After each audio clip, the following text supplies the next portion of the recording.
Participe pela hashtag Correspondente Médico, enviando a sua dúvida. O nosso primeiro assunto diz respeito, a gente vai trazer aqui um acontecimento do mundo esportivo. O tenista, talentosíssimo por sinal, Novak Djokovic, pediu desculpas depois de ter promovido um campeonato de tênis e ter aglomerado muita gente, especialmente com o que aconteceu depois em uma festa. Vão aparecer as imagens aí para vocês, enquanto eu vou explicando um pouquinho do que ocorreu. Ele promoveu um torneio chamado Amistoso Adria Tour. Além dele, o próprio atleta que está infectado, infectou-se com a Covid-19 por causa desse encontro. 4 jogadores também foram diagnosticados com a Covid. E também circulam pelas redes sociais imagens da festa que ocorreu depois, que é muito normal que os atletas se reúnam depois desses eventos esportivos, comemorem, inclusive quem venceu o evento. Não em um momento que nós estamos vivendo, de pandemia do novo coronavírus. Essa festa foi em Belgrado, na Sérvia, e mostram os tenistas dançando sem qualquer medida de restrição, sem evitar qualquer contato com uma ou outra pessoa, de uma doença que já matou 477 mil pessoas no mundo. Doutor, muito bem, vamos trazer então um assunto aqui para a nossa conversa. Existe uma tendência da mente humana em ambientes assim com amigos, pós-esporte, pós-competição, achar que está tudo bem, está tudo lindo, a vida é uma só, vamos viver e não se preocupar com qualquer coisa? Elisa, essa é uma tendência natural que acontece porque surge uma coisa chamada falsa sensação de segurança. Então você olha nos pares, nas pessoas que estão ao seu redor, que fazem sentido para a sua vida de relação, e todo mundo sinalizando que está tudo bem, as pessoas abaixam a guarda e voltam para um padrão de memória, de comportamento, de forma de agir, como antigamente, antes de toda essa questão da pandemia pelo coronavírus. A gente sabe que tem aí um número muito maior das pessoas que já estão em um grupo de risco de poderem sofrer mais e até perder a vida por causa da doença. Mas isso não quer dizer que crianças também não percam a vida, nem jovens, adolescentes e adultos jovens. Existe uma falsa impressão de uma proteção. Eu não estou no grupo de risco, então tudo bem, eu não preciso me cuidar. Como é que funciona a nossa mente humana com essa falsa sensação de segurança? Bom, existe sim, e muitas pessoas adotam esses dados que são dados preliminares e que estão acontecendo a todo momento e mostrando para a gente que pessoas com mais de 60 anos, com comorbidades, então pressão alta, diabetes, colesterol alterado, enfim, outras doenças crônicas, têm uma chance maior de ter complicações mais graves relacionadas ao coronavírus. Então, assim, infelizmente, existe essa tendência, porque é muito simples você projetar algo ou um problema fora do seu meio e você então consegue uma desculpa para continuar vivendo da forma como você gostaria. Existe um padrão de resposta, Elisa, que as pessoas podem adotar. Então, tem pessoas que muitas vezes exageram e têm uma tendência a sentirem muito medo em relação a isso, e outras pessoas se sentem corajosas demais. A gente até elaborou uma arte que talvez a gente possa mostrar logo em breve, para até você que está em casa ou está assistindo a gente possa se projetar aonde você se encontra. Olha, já temos aqui então. E, aliás, até aproveitando que a arte já apareceu para a gente, eu peço agora a sua participação, hashtag Correspondente Médico. Tem algum hipocondríaco na sua família ou você que vai aí se confessar pelas palavras da rede social é hipocondríaco? Participe e traga a sua dúvida sobre o hipocondríaco neste período que nós estamos vivendo de Covid-19. Porque existe uma tendência de, se por um lado o sentimento de super-herói, comigo nada vai acontecer, a vida é uma, vamos viver. Invencível, né? Invencível. Por outro lado, tem os que são excessivamente preocupados e a qualquer primeiro sintoma já, deixa eu tomar um comprimidinho, Vai que já resolva. Então existem os opostos. Sim. Quando a gente olha esse gráfico, que é um gráfico ilustrativo que nós mostramos, é interessante a gente imaginar onde a gente se encontra dentro de todo esse cenário.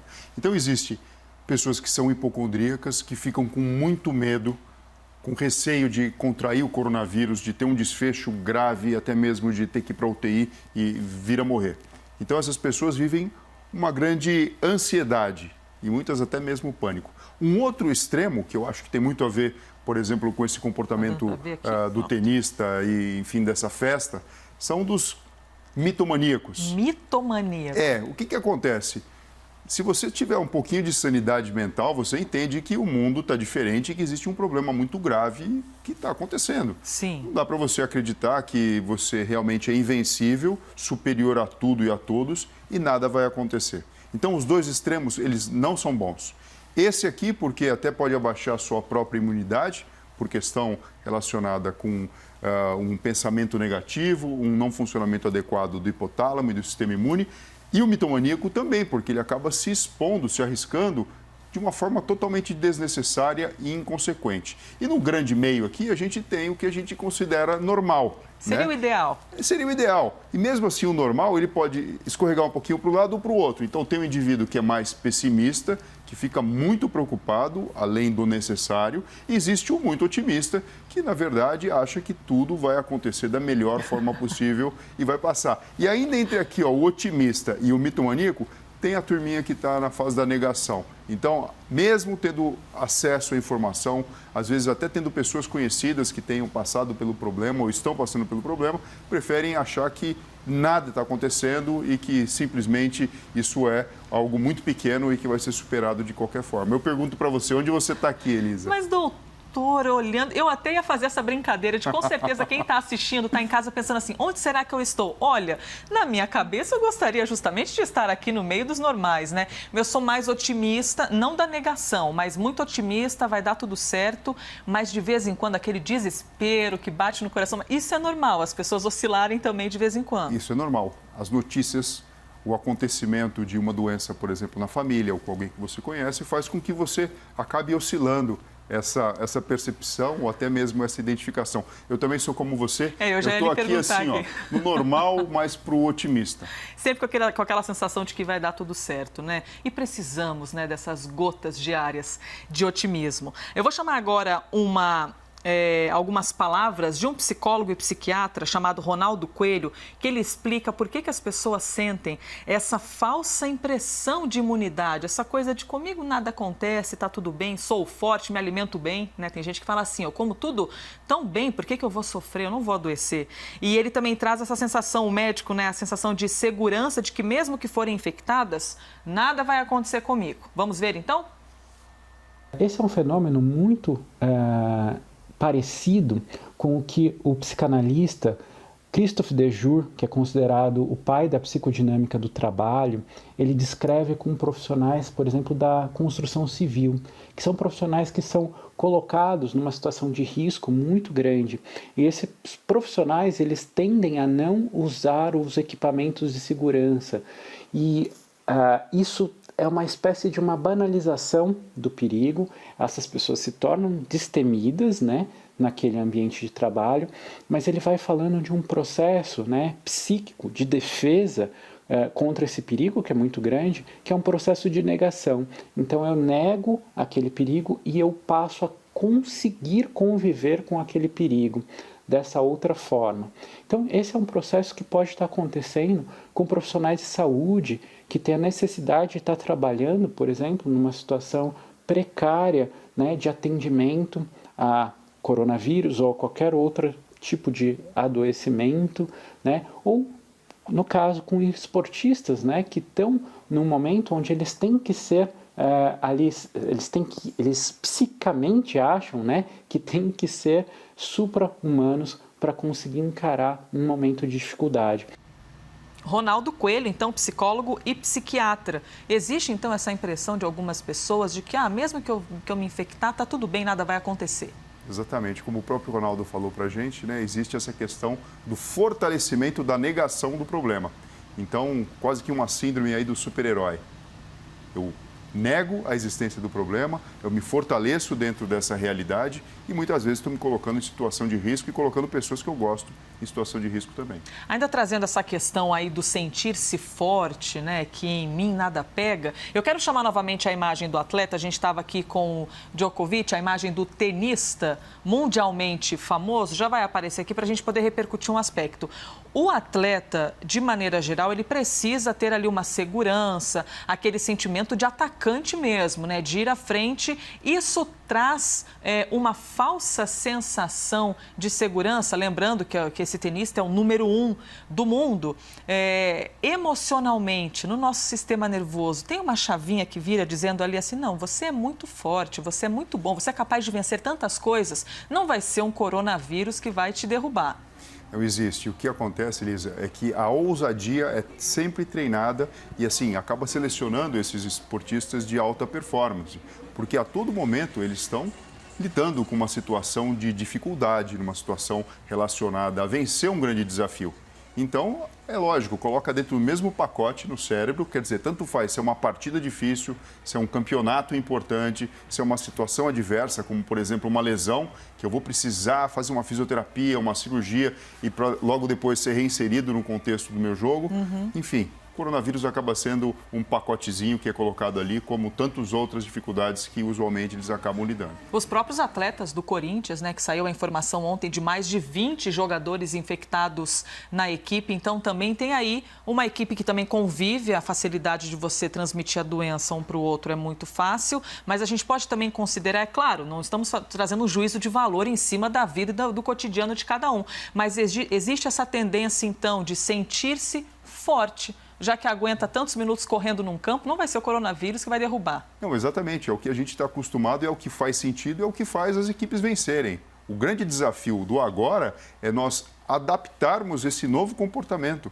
Então, assim, existe uma tendência praticamente irresistível de continuarmos com o mesmo padrão comportamental, porque ele sempre deu certo e ele dá certo. Só que agora o desafio é maior. A gente precisa ter essa sensação, esse trabalho em equipe, porém com os cuidados e com as orientações adicionais. Vamos em frente, então? Hashtag correspondente médico. Eu já lhes trago agora um novo tema, que é falar a respeito do luto e do estresse pós-traumático. Esse momento que a gente está vivendo do novo coronavírus, a gente ganhou aí uma situação nova e dramática, que é perder alguém que a gente ama, um parente, um amigo, e não poder viver o momento de velar essa pessoa, por questões de segurança e de proteger os outros. Então, o que eu lhe pergunto, doutor?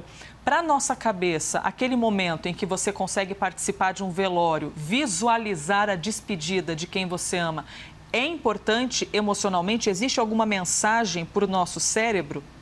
Bom, Elisa, isso é milenar, né? O ser humano ele se organiza em processos de despedida, de fechamento de ciclos, e a questão do próprio velório e do sepultamento fazem parte dessa realidade. O grande desafio que o coronavírus trouxe foi justamente esse. Você acaba se despedindo de uma maneira quase que virtual. Esse é o convite para que aconteça hoje em dia, porque tudo mudou. Imagina, no interior de São Paulo, por exemplo, e de muitas cidades também, tem-se o hábito de beber o morto. O que significa isso? As pessoas se encontram, fazem um velório em casa, as pessoas são alimentadas, elas bebem juntos. Não é que estão brindando e estão felizes, mas faz parte de um comportamento. E, de repente, tudo isso mudou. Além de ser triste a despedida, você não permite que o cérebro, que está acostumado, inclusive educado do ponto de vista social e cultural, vivencie esse luto e feche esse ciclo. Mas isso pode agravar o luto, o sentimento do pós-enterro? Isso pode agravar o luto, isso pode provocar síndromes como, por exemplo, do estresse pós-traumático, que acomete cerca de 30% em geral das pessoas depois que são submetidas a um evento adverso, como, por exemplo, a perda de uma pessoa querida. Eu vou trazer mais uma informação, então, para a nossa conversa. Segundo a psiquiatra suíço-americana Elisabeth Kubler-Ross, que é pioneira em estudos de proximidade da morte com pacientes terminais, o luto passa por 5 estágios em que ela descreveu no livro Sobre a Morte e o Morrer. É um livro de 1969, mas que a gente pode trazer os exemplos agora para o nosso 2020. Temos aqui já na tela alguns estágios, né, doutor? Então, eu gostaria de lhe perguntar o que seria essa fase do luto, que é a fase da negação. Então, Elisa, isso aqui são as fases sequenciais publicadas pela doutora Elizabeth, que faz muito sentido e tem tudo a ver a gente conversar agora. Existem publicações e pensamentos que são materializados, concretizados, escritos, que fazem sentido porque envolveram muitas horas de estudo e muita observação. Então, a primeira fase do luto, a fase da negação. Assim, é um mecanismo psíquico para justamente lidar com uma situação muito ruim. Então, simplesmente o indivíduo nega, ele não quer acreditar que aquilo esteja acontecendo e ele passa como se nada tivesse de fato ocorrido. Então é uma fase monótona que tende a acontecer com todas as pessoas. Lembrando que as fases do luto, elas mais ou menos lembram, tá, nas devidas proporções, como se fossem as fases relacionadas com amor. Eu digo aqui da fase da paixão. Ninguém fica apaixonado o resto da vida e ninguém fica de luto o resto da vida.